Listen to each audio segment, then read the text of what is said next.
What's up, YouTube, and welcome back to KangBros TV. Liverpool 4, Red Bull Salzburg, yeah? 3, bruv. How do you feel about that game? Because I'm kind of mixed. Yes, I didn't expect that at Anfield, but then I think it was 3-3, and they still came through the win. I think I'm just going to put it straight out there, and I'm going to say, look, some of the goals that we scored, I looked at them and thought, like, bar Salah's first one, which was, whatever, but the rest of them I thought to myself, my good God, but that's some serious, that is high quality football, yeah? And the way that Mane's taken Matey on in the first half. But after that, I'm not going to take anything away from Salzburg because they deserve, even when Liverpool were scoring goals, they were still getting in. You know what I mean? They were still sort of making problems at the back. But to me, it just looked like Liverpool thought, you know what? We're actually going to score 8 or 9 here. So it literally looked like an exhibition. And it looked like they were just pissing about. It genuinely looked like they were pissing around. That's about the size of it. Again, no disrespect to Salzburg because they kept on their task of 100%. That Minamino, whatever his name is, yeah, he's actually a Mazzarini. But I'm watching that game and I'm thinking to myself, Liverpool, it's like it's careless passing.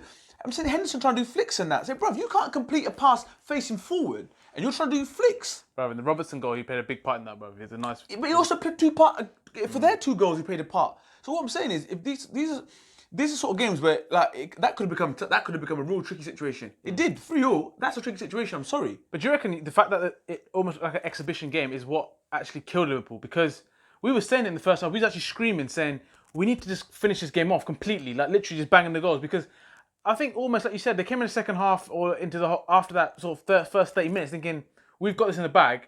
And you kind of get that laziness about you. You must have been in games where you had that. You're meant to spank a team, and you kind of get lazy thinking it's going to happen. It's not even that. They actually went in, they started the game really well. Oh no, they were perfect when they started. On job, because they thought to themselves, this is going to be a tough game. We can't let them settle. They're at the races immediately. Scored the goals, and then they did just set the foot off. They thought, you know what? I'm going to take a touch where even Virgil taking touches where he doesn't need to, misplacing passes because he's trying to be a bit too clever. And I don't know. I hope that doesn't set in because Salzburg will like, well, hold on. If you're not going to try and do mad shit, this is brilliant for us.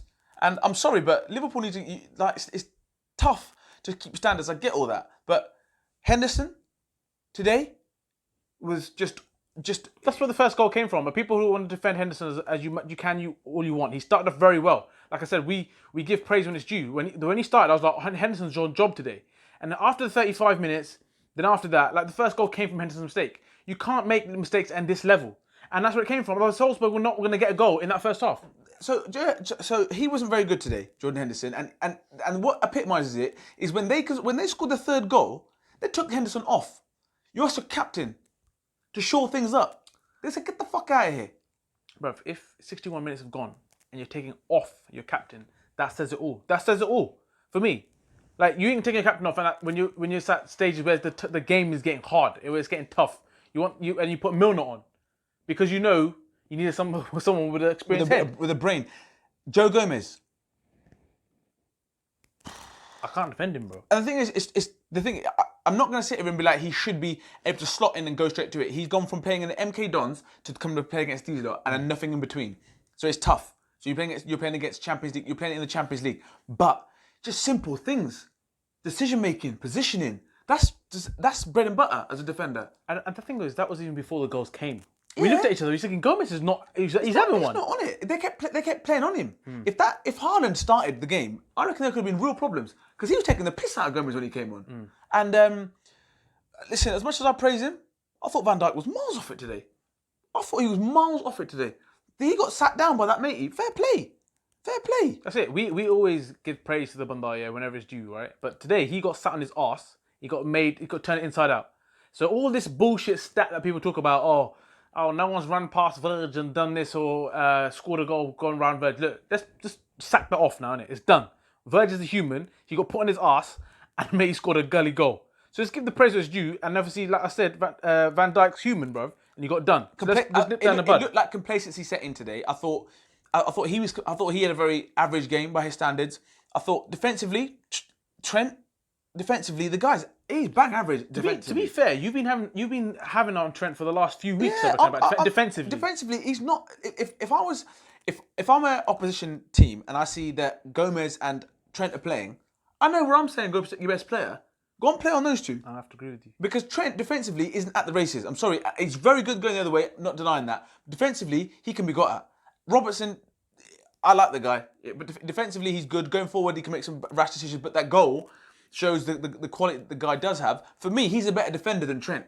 Trent, as a defender, his defensive awareness is just. There's one time when that guy could have scored when it was 3-0, when he took an extra touch and Trent came in and nicked it. But that actually came from Trent's position and being wrong. I think Gomez nicked actually, but I'm not sure. No, I think it was Trent. But then the third goal, I'm looking at Gomez's positioning. I'm looking at Trent's position. I'm thinking, what? What's going on? Makes no Even sense. for saying that, actually, the goal when that Minamino scored that goal, Robbo and Verge, communication. There was 5 Liverpool players there. 3 of them doing nothing. That was Fabinho, Virgil, Gomez doing nothing here. Gomez there's a runner at the back stick. So I'm thinking to myself, these are just thinking to themselves, they ain't that good. They ain't gonna score. Fuck it. We got a cushion anyway. That's what it looked like. This is what I mentioned to you. That when we played Sheffield United, there was chances Sheffield United had, and they were just last minute ditch blocks. And that's what it was. It's almost like thinking of they ain't good enough. They won't score, so it's fine. Exactly. We can get this. We can get a block off if we need to. And that's what I mean. Like just because it didn't pay off for Sheffield United today, that second goal, it was a great finish. But like I said, they just thought that, like you said, they thought that all right, we'll be able to defend it. Yeah. And they can do it. So I don't know, man. Like you said, the communication between Virgil and Robbo in that one was bad. But some of the mistakes, Liverpool literally giving the ball away to Salzburg to go and capitalise. And you can look at the thing is, we've been saying this for a few weeks now. We're winning, and we're not at 100%. The clean sheet thing bugs me.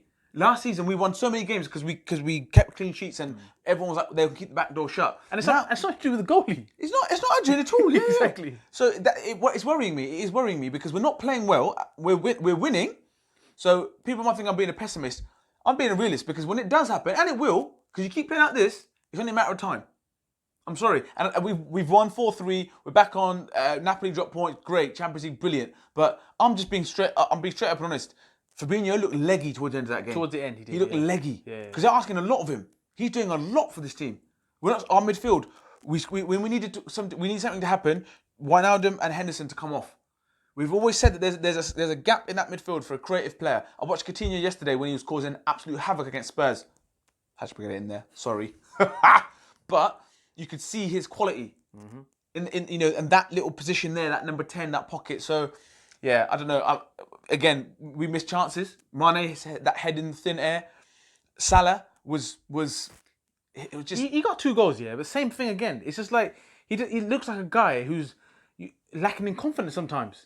You know, like when you want to do something, or it's the wrong pass to make. It's lacking in confidence, but because he's scoring goals, I'm thinking it's not confidence. It's arrogance. It's like fuck it, I'll do what I want. You really think that's what it is? That's what it looks like. There's times when he's doing stuff, and I'm thinking.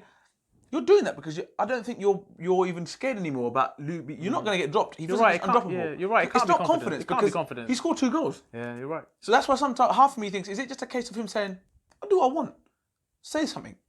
Do me something. That's what it looks like. But Firmino, I think it's 3 assists. We have the part to play in 3 goals. 2 or 3 assists. But this guy, man, like the way he was laying the balls off these mates. That header, when he took all the pace off it. Well, the 1-2 with Mane at the beginning. Jeez. That's what I'm saying, man. If people always talk about, oh yeah, I'd rather pick this player ahead of Firmino. Just look at what he's done. Look what he's doing. Just look what he's doing, bro. He's made the whole position by himself. So I don't know, man. Like I said, we got a lot of not stick, but a lot of fans saying to us, "Oh, we got the 3 points." So you lot are overreacting against Sheffield United, but we're realists. Yes, we won. We're very happy, but there's things here that need to be addressed. You can't just keep saying, "Oh yeah." Like for example, all right, it was 3-3. We've shown what it takes to come back and win 4-3. Right? But still, things need to be addressed. We played poorly against Napoli and got beat. And Napoli are a top quality side. Yeah, they're a top. But they do it again to a Genk, bro. That's my point. But they're a top quality side. Napoli, there's no denying that, are a top quality side, and they beat Liverpool when Liverpool weren't playing their best and they're missing chances and there was frailties there. Yeah, we got Leicester next. Brendan's going to be on things because he's going to be there to make noise. Yeah. Brendan's not there to piss about. Then they got United. Now, United are piss poor, but they will raise their bar for that game. Bro, the form goes out the window. I remember when Man United to be on their game, yeah, and that game was to happen. The form went out the window. You was always up for that game and trying to win that game. You always back his team to go win it. So anything can happen in that game. Exactly. And then the fixtures that are coming up, we've got Arsenal, City, I think Spurs in there. Well. These performances will get exposed. So I'm hoping it's a case of, right, we've got through those games, not playing well, boom, now we hit our straps. Yeah, that's what I'm hoping. But Liverpool fans have to be honest. I know it's great to say we've played poorly and got 3 points. Yeah, I'm all for that. I am all for it. But then when it happens, when you don't play poorly, aka Napoli performance, you can't then turn around and be like, it's just a blip.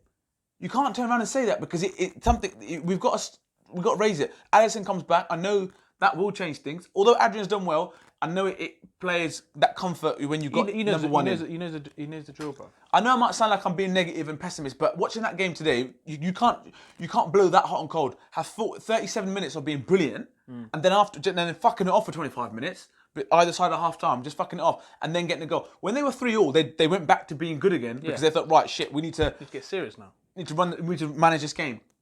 You can't. Other teams who are of higher quality won't let that happen. Bro, if your Chacha Naby Keita came on, yeah, what the fuck, man? What the fuck? Because I want the guy to do so well, so badly, because I thought that this guy was levels. He comes on, literally, he's been given all the instructions what he needs to do. He comes on, unpressured, bang, gives the ball away.